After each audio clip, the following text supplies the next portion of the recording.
Okay, Scott, so would you like to tell us a little bit about yourself, please? Absolutely. I am a 20-year U.S. Air Force veteran. I live in Monument, Colorado, family of five. And my years career in the Air Force, I spent flying F-16s.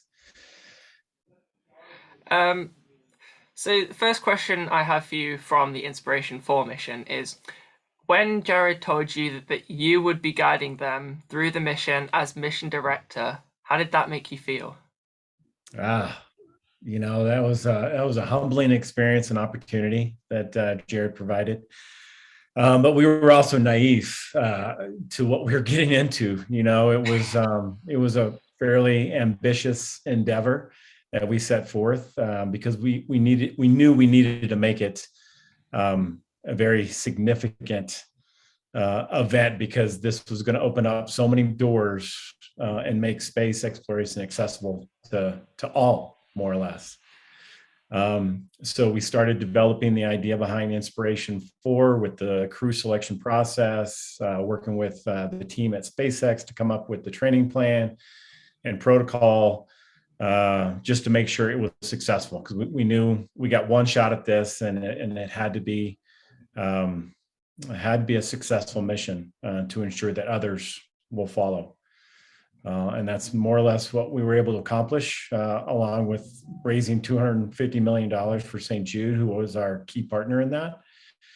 But back to your question, it was truly a team effort. There's no way, as the mission director, we could have accomplished as much as we did without everyone behind the scenes to make that happen. Yeah, $250 million is a great achievement, especially for one mission that none of us knew anything about until all of a sudden Jared tweeted out Inspiration4. Yeah, absolutely. So, what goes into creating and planning such a high profile mission such as Inspiration4? So we began with the crew selection. We knew we wanted to, again, open up all the doors and make space exploration accessible to everyone. Up to this point in space history, as far as NASA was concerned, it was the elite, that top peak of a pyramid with regard to mental, physical, intellectual capabilities. Um, so we set an ambitious project to come up with the selection process. We did a Super Bowl commercial in February of last year that resulted in a sweepstakes for one seat. Based on our partnership with St. Jude, we donated one seat to them, and then the fourth seat was a contest associated with Shift4 payment processing company, electing a entrepreneur, up and coming entrepreneur, to be a part of that project. We couldn't ask for a better crew with Haley, Cyan, and Chris to make that all come together. It was a huge success, and it was a long road, a big year. With the fundraising, with the logistics associated with getting everyone to where they needed to be, the training protocol, because that was all developed by SpaceX. It couldn't simply cut and paste what NASA does, because a lot of NASA does their training. SpaceX took some ownership into that process, and they were fully prepared for a successful mission. Did your mind at any point during the planning and during the launch, did your mind stress about any of the things that could have gone wrong? No, honestly, I was fairly naive to what was going on in the space industry prior to jumping on board with Inspiration4. But I quickly learned, just shadowing and following along with their training, interacting and building that partnership with SpaceX. And it quickly built my confidence in what they've been able to accomplish up to this point.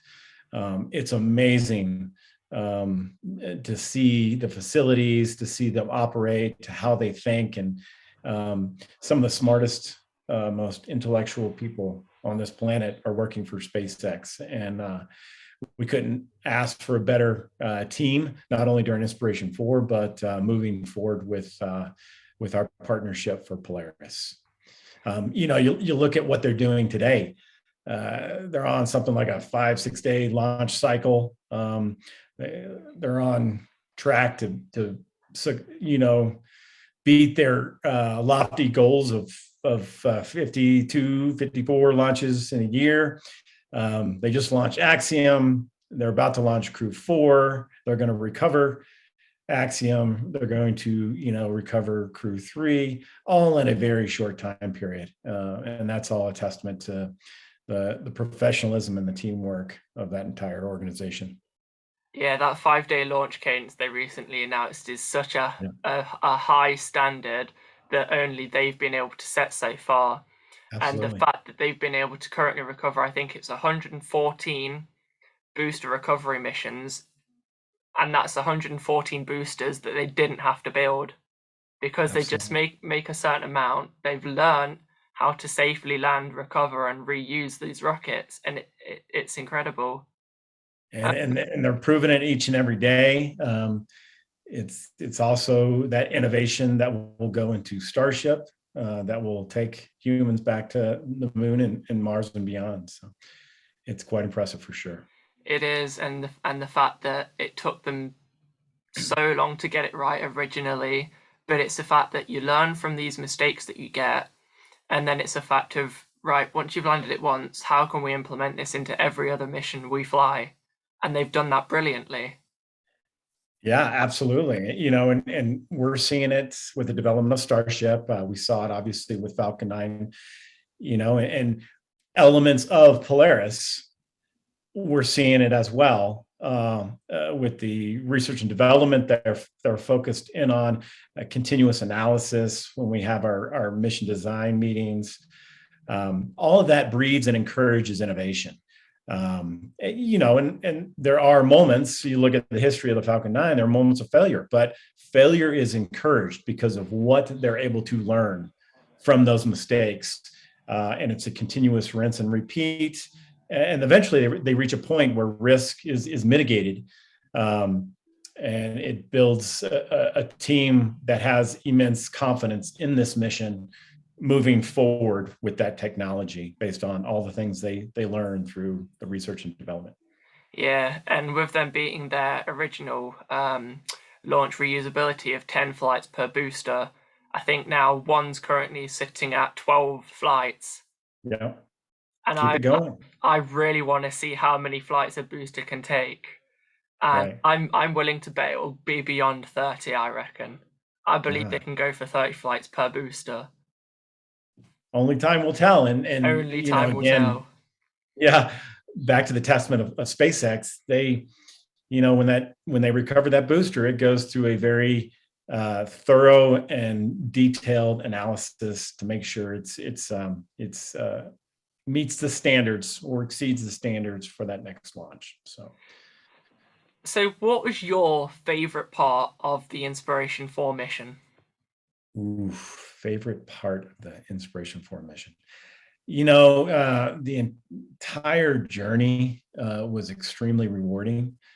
Getting behind the scenes of what they're doing at SpaceX. But I'd say, it all culminated to the recovery, the splashdown. I had the opportunity to be on the recovery ship, and in a matter of hours, I was at mission control at Hawthorne, flew back to the Cape, immediately got on the recovery ship. Recovery ship went out to sea to recover Dragon, and to witness the team in action, to see the capsule come down, all 4 chutes deploy. They recover the spacecraft Dragon, lift it up, open the door, and there's the crew, and they're all smiles. And that was an experience, not only just physically being there, but the emotional journey of what we had just accomplished. And it topped it all off within an hour of getting back. We're getting the medical assessment on the crew.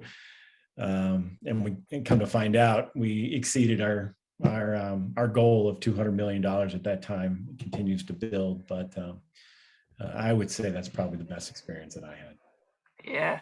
How long did it take you for you to realize once you was out there on that recovery vessel of this could be a spacecraft I fly on one day? Our up to that point, our discussions were building with these follow-on missions and our partnership with SpaceX. We had set a goal of making space more accessible with our first all-civilian mission to space with Inspiration4. But in standard progression, we want to, up the ante with this program, and that's why we came up with the concept of Polaris. 3 missions that will culminate into the first crewed Starship mission in the future. Being a part of that, we knew we made it all accessible. Now we kind of transitioned into this operational focus. Elements and the objectives we've set forth with Polaris Dawn, with the first commercial EVA, the Starlink communication with the laser satellites, as well as altitude goals that we've set forth, and all the science and research. Everything that we set forth on this next mission is very focused on operational endeavors to get us to that ultimate goal of getting on Starship and getting back to the moon and Mars. Along with the partnership that we continue to build upon with St. Jude. Can you talk us through this EVA you're planning with Dragon and talk through the risks that come with it and what you ultimately plan to achieve? Absolutely. So, as I mentioned, there's this progression to get to Starship, which will moon and Mars, and ultimately everyone's going to need an EVA suit to get outside the aircraft and build these colonies that we've set forth. There's risk inherent in everything that we do: driving a car, getting on a commercial flight, flying fighter jets, very close proximity. It's just, how do we mitigate those risks? And it gets back to the business case and the philosophy of Starship, or of SpaceX. We're going to manage those risks through intensive R&D and analysis of what we learn through those failures. And again, it's going to encourage that innovation to come up with more efficient processes, bringing things in-house. That's something that SpaceX likes to do. And they will continue to rinse and repeat that whole process till they get to that point where there's confidence and self-assurance that we're ready to bring humans into the loop. And that's what we're witnessing with the EVA development and the protocol and the suit development. We have weekly calls with SpaceX. We've been out there every other week. It seems like we're heading out there to get a briefing, get an update on the suit development. They always give us lengthy briefs on where they stand with the EVA protocol. And every time we have these conversations, safety is the top priority.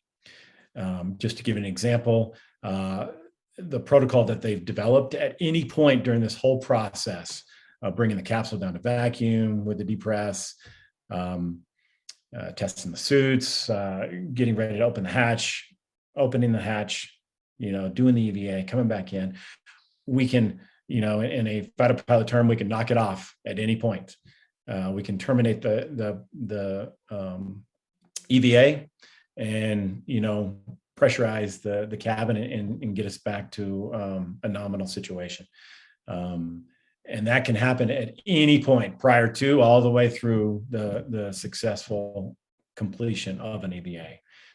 So that's certainly building a lot of confidence and reassurance as far as a crew is concerned. And in this entire process, even the actual act of the EVA itself, there's on and off ramps at any point.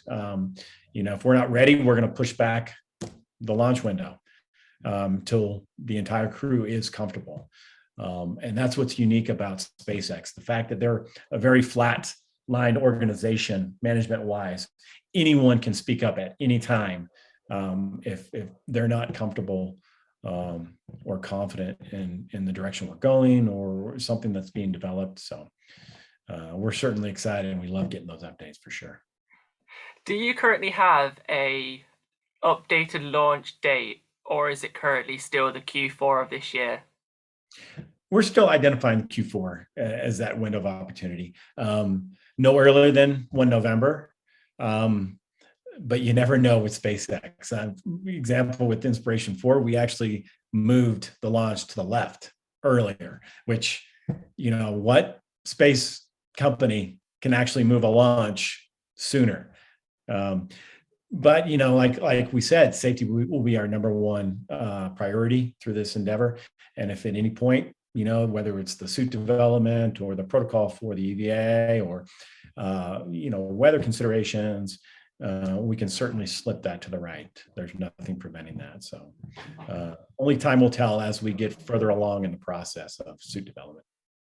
Tell me how you felt once Jared told you that you'd also be an astronaut on this Polaris Dawn mission. The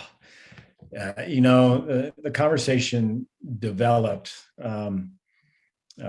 again while we were running, which seems to be a common trend for us. We get a lot of time to discuss some things. I was humbled and excited for sure. I knew we were on the cusp of developing this partnership with SpaceX, which is the top priority. So it was definitely a highlight moment for myself. But honestly, those best moments are when we notify other crew members.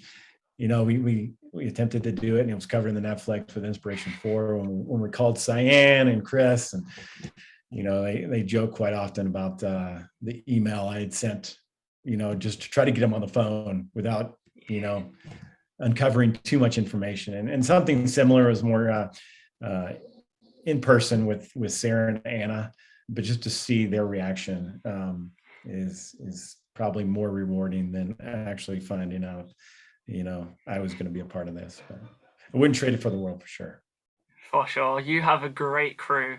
So you've got Jared, you've got yourself, you've got Anna, and you've got Sarah Gillis. All of you are well deserved of a seat on that mission. Sarah Gillis obviously being communicator with Dragon. Anna Menon, I think this is her first flight. Is this her first flight? As far as on a spaceship? Yes. Oh, absolutely. Yeah, this is their first. So this is going to be a highlight for her. Yeah, you bet. And they were integral parts of Inspiration4, hence the selection to be a part of this crew.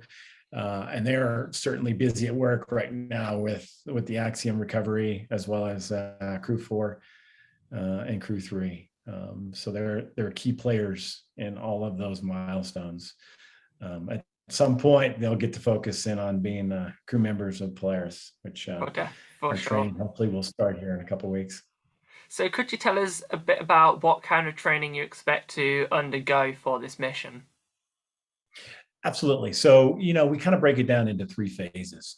You got the basic fundamentals that we all need to be familiar with. I am certainly probably the weak link on this one, with Sarah and Anna as trainers and their experience at SpaceX. And obviously Jared's already been through the process.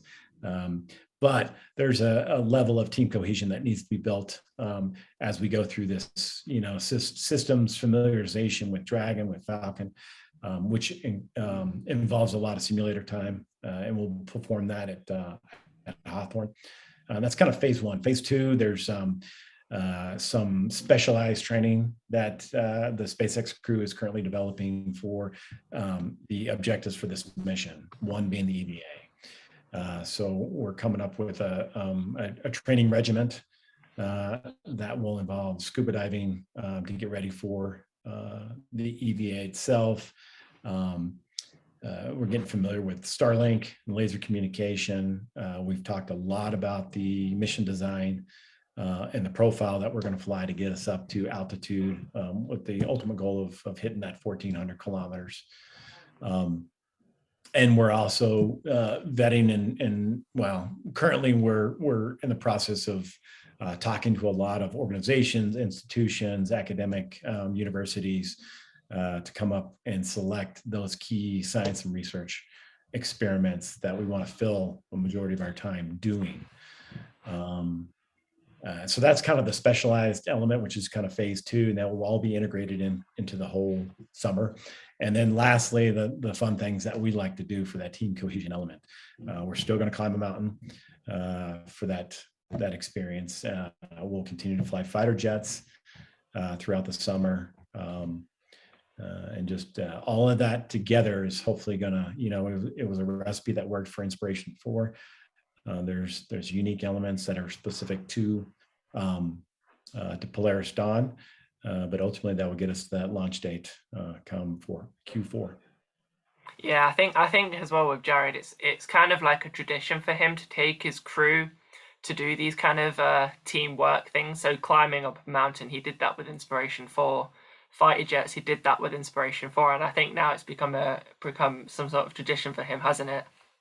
Absolutely. I mean, who wouldn't want to fly fighter jets? So. Oh, definitely. I want to someday. I definitely want to someday. I've set my sights on zero G flight, fighter jets, and someday, if it even if it makes me broke, I want to fly to space. Well, Definitely it's some not a goals I matter have of in mind. if. Yeah, it's not a matter of if, it's a matter of when for some in your age. So Yes, for sure. yeah. And I think this next question is a question a lot of us have had. Do you know which capsule you are set to be using? We actually do, and Jared is very familiar with this dragon.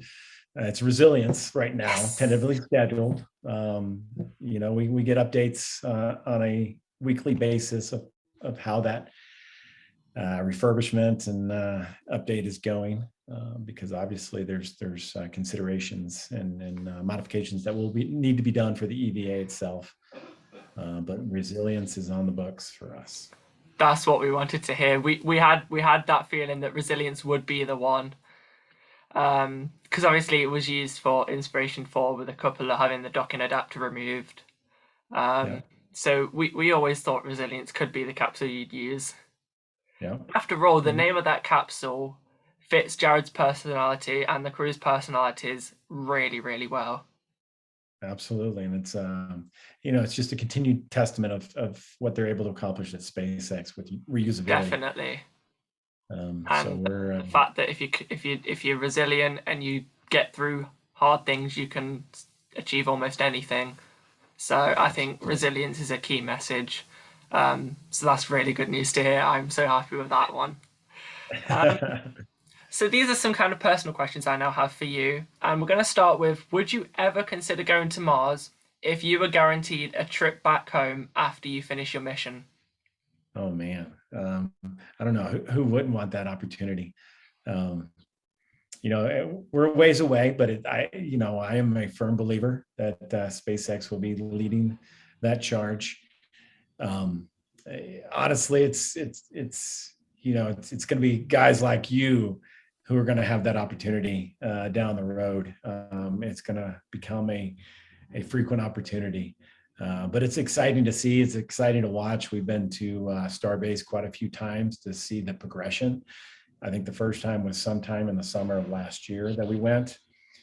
Subsequently, we've been 3 or 4 more times for certain events, and that entire facility has grown.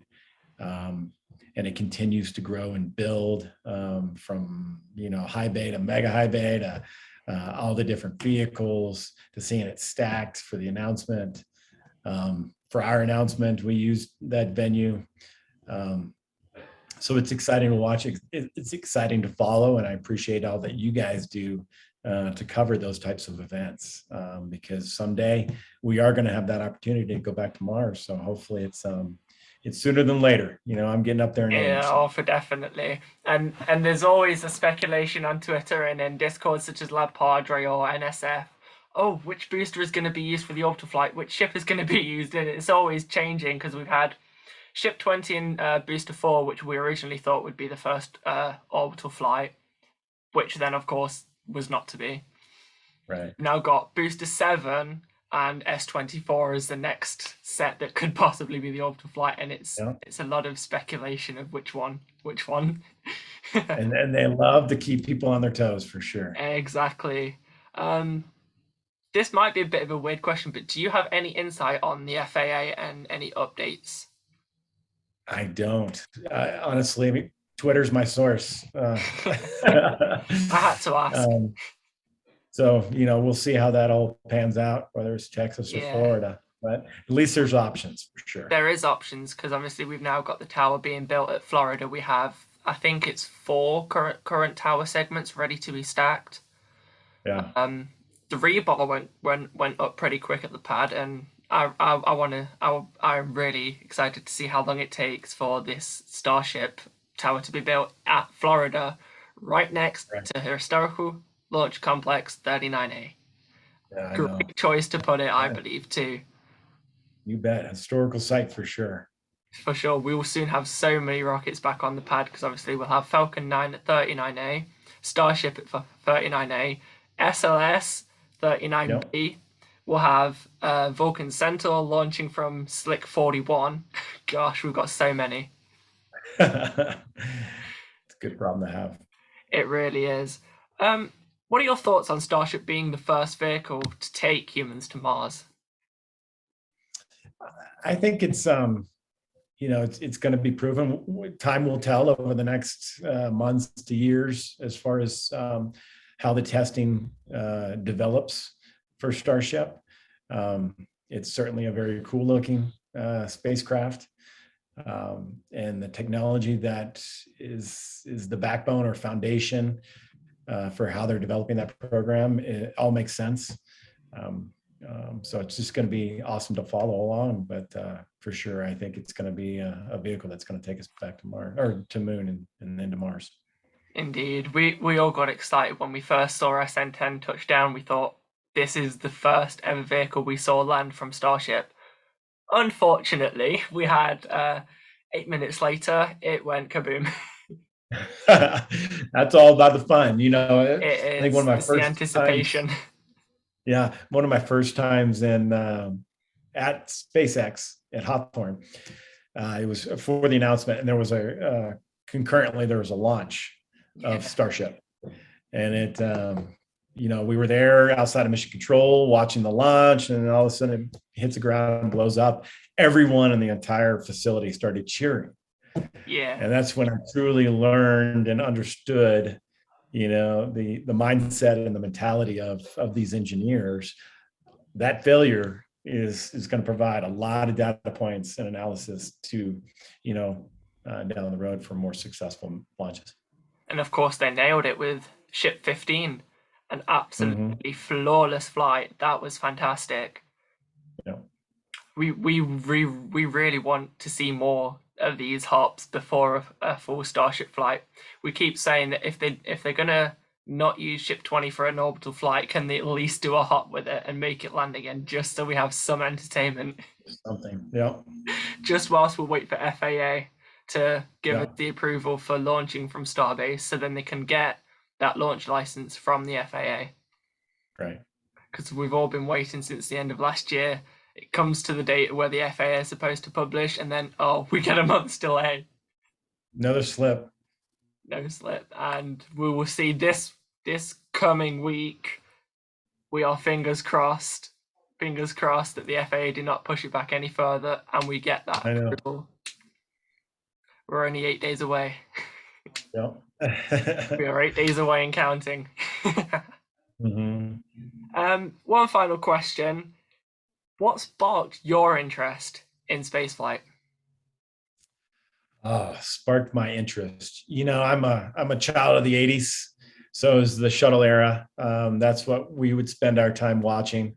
Um, there was countless launches that we would sit in front of a very large TV in elementary school to watch those launches. So I spent a lot of time doing that, and then it was the whole Top Gun, Right Stuff came out '83 and '86. That was a big influence.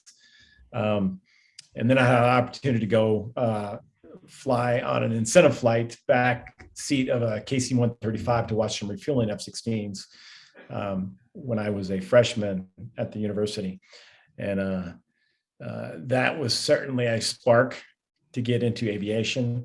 I knew I didn't have the grades. And, as I described, those elite NASA astronauts were technical degrees, PhDs, engineering. I didn't have it in me academic wise. So I pursued aviation through the Air Force. I ended up flying F-16s, and I always had a passion for flying fighter jets throughout my career. Obviously, that's what I did. Very blessed to have those opportunities, but I never thought space was possible. I always loved it. Star Wars, the whole shebang, but never thought I'd have the opportunity. So very blessed moving forward as the mission pilot for Polaris Dawn, and we're going to make the most of it for sure. I very much look forward to watching you launch into space. Obviously, we've got the upcoming Crew 4 this weekend, which definitely we'll be watching. I'm waking up at 6:45 for the start of the broadcast. Yeah. You got to watch all the way through. You got to watch. Absolutely. Coverage is wonderful. Oh, definitely. I enjoy listening to the comm checks the team do once they're in the capsule.